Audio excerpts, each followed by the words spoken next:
तो अभी हम आ गए बलेनो के अंदर। तो पेस तो देख रहे हो बलेनो, ऑडोमीटर आपको दिखा देता हूँ। पहले बजा आइए।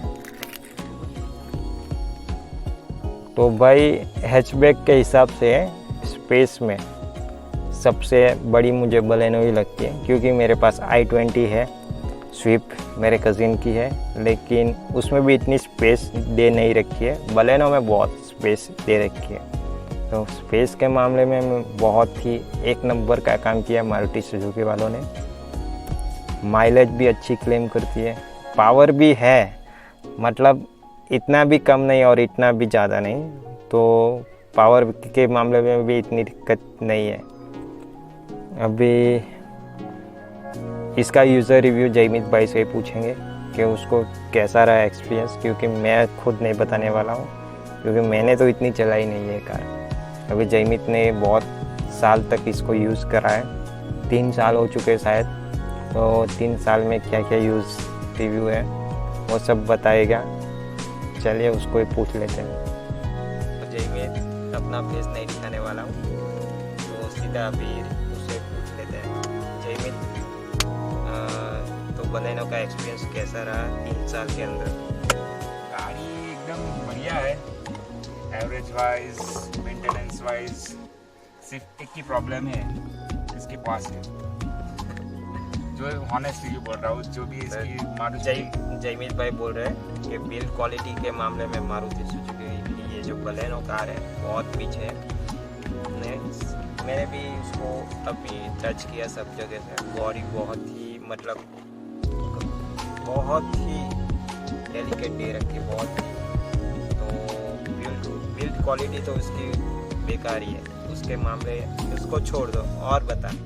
और जो लोग बोल रहे हैं कि इसका वेट कम है, हाँ वेट तो कम है, लेकिन हमें आपको कोई मुश्किल ही नहीं है कि मैंने 140 ऑफ तक गाड़ी भगाई है, लेकिन गाड़ी रोड को क्या बोलते हैं, रोड के चिपक के चलती है गाड़ी। तो जयमीत भाई का कहना ये है कि ये जो बलेनो है वो जब चलती है तो कुछ दिक्कत नहीं आती है। बहुत ही हाई स्पीड पे भी चला रखे है उसको 140 के अब, फिर भी ये गाड़ी रोड से चिपक के चलती है। रोल ओवर या कुछ भी दिक्कत नहीं आती है, और गाड़ी का परफॉर्मेंस अच्छा है। सिर्फ बिल्ड क्वालिटी का इश्यू है, बाकी जो गाड़ी एक नंबर है। सर्विस के मामले में और मेंटेनेंस, एवरेज मेंटेनेंस सब लो है इसका। और गाड़ी में स्पेस तो आप देख लेना, स्पेस तो हैचबैक में सबसे बेस्ट यही मुझे लगती है अभी तक। मैं जो कार देख चुका हूँ उसमें i20 स्विफ्ट दोनों से तो इसमें स्पेस ज़्यादा ही है। और सर्विस कॉस्ट कितना आता है अराउंड? कॉस्ट मैंने कल ही सर्विस कराई है, लेकिन मैंने थोड़ी ज़्यादा चली, एसी सर्विसिंग, फिर इंटीरियर क्लीनिंग सर्विस और ऑयल चेंज करके 9,000 का होता है। लेकिन ये तो मैंने एसी सर्विस कराई, इसीलिए थोड़ा ज़्यादा हुआ, नहीं तो फिर 5 या 6,000 में तो आपकी पर ईयर की बोल रहा हूँ, 6 महीने की भी नहीं, पर ईयर की मेरी होती है। तो इकोनॉमी सर्विस चार्ज ही है 5-6 हज़ार जो हर कार का होता है। तो मारुति सुजुकी की हर कार, या तो फिर कोई भी कंपनी की पकड़ लो, 5-6 हज़ार तो एवरेज निकाल के ही देगी सर्विस कॉस्ट। अगर आप हर साल में 10,000 किलोमीटर चला रहे हो, तो उससे ज़्यादा चला रहे हो तो सर्विस कॉस्ट बढ़ेगा, उसमें कोई दिक्कत नहीं है। और पेट्रोल कार है, तो पेट्रोल कार में क्या है कि इतना सर्विस कॉस्ट बैठता नहीं जितना डीजल कार में बैठता है। तो बस सब जगह पे बहुत ही अच्छा परफॉर्मेंस है कार का। बस बिल्ड क्वालिटी के मामले में बहुत ही थोड़ा कॉम्प्रोमाइज़ करना पड़ जाएगा आपको, लेकिन एवरेज भी बहुत बढ़िया देती है। अगर आप मारुति सुजुकी या दूसरी कंपनी को सिलेक्ट कर दो तो उसमें मेन प्रॉब्लम किस वजह से मारुति सुजुकी सिलेक्ट किया? वो मेरे बजट में थी और थोड़ी एवरेज ज़्यादा दे रही थी, इसलिए मेरे को फैमिली जाने नहीं थी, इसलिए, और स्पेस वाइज इसीलिए मैंने ये तो बलेनो सिलेक्ट की। तो बस जयमीत का जो एक्सपीरियंस है वो सेम लोगों का रहता है मारुति सुजुकी के पीछे जाने का, क्योंकि सबको क्या बजट एक इशू होता है बड़ा।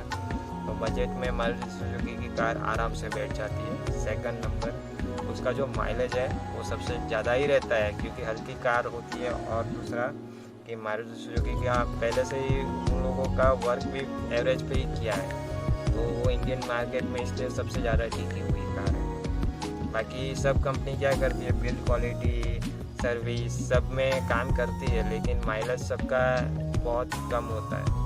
फिर भी अभी जो सारी नई नई कार आ रही है उसका माइलेज अच्छी निकल के आ रही है, क्योंकि सब में अब नए नए मोड्स आ रखे हैं, क्रूज़ कंट्रोल आ रखा है, फिर कुछ वो इंजन हाइब्रिड इंजन आने लग गए, तो फिर उसमें क्या है कि माइलेज अच्छी निकाल ले रही है। लेकिन फिर भी अभी जो मारुति सुजुकी पे जो लोग गए हैं वो मेन रीज़न है उसका सर्विस कॉस्ट, और service cost plus main reason है उसका जो माइलेज होता है ना, वो सबसे ज़्यादा होता है माइलेज। और जो इसकी प्राइस बहुत कम होती है कार की। अगर आप इको मतलब जो प्राइस पॉइंट पे कार लेने जा रहे हो उसमें आराम से मारुति सुजुकी की कार बैठ जाती है। माइलेज मेरा लोकल में मैं 17-18 का देती है पर लीटर, और हाईवे पे तो 20 का देती है आराम से। ये ड्राइविंग स्किल पे चलता है बाकी तो कि 17-18 तो लोकल में आराम से देती है गाड़ी। तो देख लो, लोकल में 17-18 निकाल के दे रही है कार की माइलेज। अभी लोकल में किया सेल्टोस सिर्फ 12 या 13 ही निकाल के देगी, तो माइलेज के मामले में तो बहुत काफ़ी पीछे रख देती है। लेकिन ये हैचबैक है, वो एसयूवी है, वो बात अलग है सेगमेंट की। हाँ, सेगमेंट के वाइज वो बराबर है। और पीछे कुणाल भी बैठा है, वो भी स्विफ्ट ड्राइव कर रहा है, तो कुणाल बलेनो और इसके एवरेज में क्या फर्क पड़ता है? और एवरेज में बहुत दिक्कत नहीं है, मैंने कल ही ड्राइव की है, लेकिन ड्राइविंग पोस्चर और उस सब में बहुत ही अलग है, क्योंकि ये हैचबैक ही है, दोनों हैचबैक है, लेकिन इसका जो बॉडी बिल्ड है और जो शेप है वो काफी डिफरेंट है। किसी वीडियो में आपको दिखाएंगे वो फिजिकल प्रैक्टिकल, तब आपको पता चलेगा। ऐसे तो परफॉर्मेंस वाइज कितना मतलब स्विफ्ट से आगे या पीछे है? दोनों सेम ही है, बस थोड़ा पावर लैग लगता है मेरे को इसमें। देखा जाए ना, स्विफ्ट का पावर हैचबैक में सबसे तेज है, ऐसा सब लोग बोल रहे हैं, क्योंकि मैंने अभी इतना चलाया नहीं स्विफ्ट, पर्सनली बोल रहा हूँ। i20 बहुत चलाई, i20 मुझे पावर लैग लगता है अभी की जो BS6 है उसमें। बाकी BS4 का तो इंजन पहले से इतना रिफाइन नहीं था, तो फिर क्या उसमें पावर बहुत जनरेट कर लेती थी। अब पावर लैग होने लग गया है उसमें भी। तो स्विफ्ट का तो पहले से पावर जितना था उतना ही है। माइलेज में कुणाल कितनी रहती थी वो स्विफ्ट लोकल? तो लोकल में आप 17-18 ही पकड़ कर सकते हो, लेकिन आप 19 तक खींच सकते हो लोकल में भी, और हाईवे पर तो 20 अप, फिर आप पे ड्राइविंग स्किल। तो बस मारुति सुजुकी का जो मेन रीजन है सबका बाइंग का वो है माइलेज। सीधी बात, जितनी चाहे उतनी ही निकाल सकते हो, वो आप पे है। सीधी बात, माइलेज अगर आपको क्लेम करनी है और माइलेज पे ही फोकस करना है तो भाई मारुति सुजुकी। अगर आप सेफ्टी चाहते हो और कुछ अच्छा सर्विस वगैरह जो मतलब अच्छी सिस्टम यूज़ करना चाहते हो या बिल्ड क्वालिटी अच्छी लेना चाहते हो तो दूसरी कंपनी पे जा सकते हो, हुंडई, टाटा। तो सबसे बेस्ट तो मैं कहूँगा कि भाई वो आपकी चॉइस रहेगी कि आपको क्या लेना है चीज़, कितने बजट में लेना है। एक ही डिसएडवांटेज है, वो है बिल्ड क्वालिटी। उसके अलावा सब कुछ एडवांटेज ही एडवांटेज है। मारुति सुजुकी का सबसे बहुत घटिया डिसएडवांटेज वो है बिल्ड क्वालिटी। सेफ्टी के मामले में बहुत पीछे रह जाती है, बाकी सभी मामले में बहुत आगे है सभी कार से, बस बिल्ड क्वालिटी की वजह से वो पीछे है। तो चलिए अभी आज का वीडियो यहाँ पे समाप्त करते हैं, मिलते हैं।